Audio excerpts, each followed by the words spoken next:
How's it feel, just first couple of days with the new team, just kind of getting adjusted to your new teammates, new system, all that kind of stuff? It's been fine. We've been together for about a little bit over a month now, so it's not necessarily new. It's just a couple new things we're putting in as a team.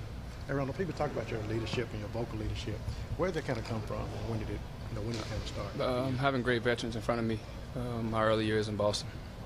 They talked about you and Boogie being vocal leaders, but Anthony and kind of Drew embracing that role more. You came into the league as a young player. Does it take a guy years to kind of find his voice, so to say, when you enter the league as a teenager? People kind of say he should be a leader right away, but they forget that you're 19, 20, 21. Yeah, you can't come in the league, and most guys don't come in the league and understand the terminology of NBA basketball.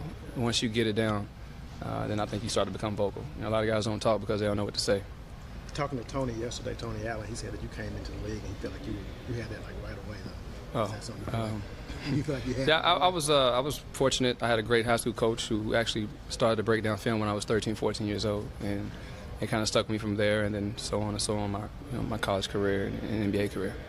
How do you and Drew share ball handling responsibilities? And obviously, two guys who can control the ball. Does it kind of depend on the play? Does it depend on the situation, or where you guys? It's just basketball. I think we all. It's not necessarily me and Drew. Coach will be handling, AD will be handling as well. So we're going to play basketball. We're going to play off of one another and share the ball. You play with a lot of the top scorers around the league. What's it been like, just kind of being with AD and DeMarcus, and how unique is this situation? As a point guard, kind of feeding those guys. It's early to say. My expectations are it'll probably be the easiest I've ever had as far as a dynamic duo. But like I said earlier, Drew can go get 40 tonight as well. So my job is a lot easier. I just got to make sure I manage on getting the guys the ball in the right spot, and it's up to them to play unselfish and do the rest.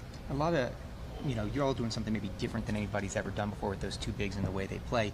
Is there a certain confidence that you have to say we have to believe in what we're doing with these guys because we know it can work, because there's no model like this that you can kind of base that off of? Absolutely. I think it's early to say, and they've only had a couple months together. I don't count pretty much last year, even though they did play together. But I think my expectations for those two guys to be the two best bigs to ever play the game as together, as a duo. And that's pretty high expectations, but they have the talent to do it, and right now it seems like they have the focus as well to get there. So it's all about winning the championship, and if those guys can do that, then the rest is history. Have you been impressed how the tempo that they've been able to play at, even with two big guys, the fact they are as skilled as they are? No. It's just about being in shape and having a mindset and the will to run the floor, and those two guys have it. You played with DeMarcus before, but have you learned anything just being around AD these past few months? Just maybe something you didn't know before? Yeah, he's a lot better than what I expected. Anything in particular that stood out? He's a better passer than I expected.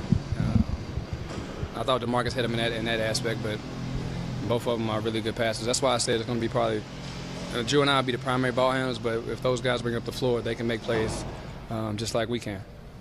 Have you seen a difference what's your impression, I guess, of, obviously you played against Drew a ton, but just being his teammate and being around him for the last few weeks as far as different things that you've seen from him that he can do? He's going to get a lot of layups this year. He's one of the best cutters I've played with, along with Avery Bradley, but Drew's right up there. And he's very unselfish. He does little things on the court as far as setting picks and cutting without the basketball that allows us to open the floor up spacing-wise and create his own shot. Can it help that you have a relationship with Ernie, correct, going back to Boston? He was there when you were there. Can it help, with what he's trying to put in because he has a familiarity with you and you can kind of... I mean, not just me, Tony Allen as well. We both were there when he was there, sleeping on the couch. And he's a great guy, and our coaches, I don't know what it's been like in the past, but these guys are pretty open, and they want our feedback. So that's big as far as a relationship with player coaches. And if we can continue to have that through the adversity, the good times and the bad, then I think we'd be a pretty consistent team.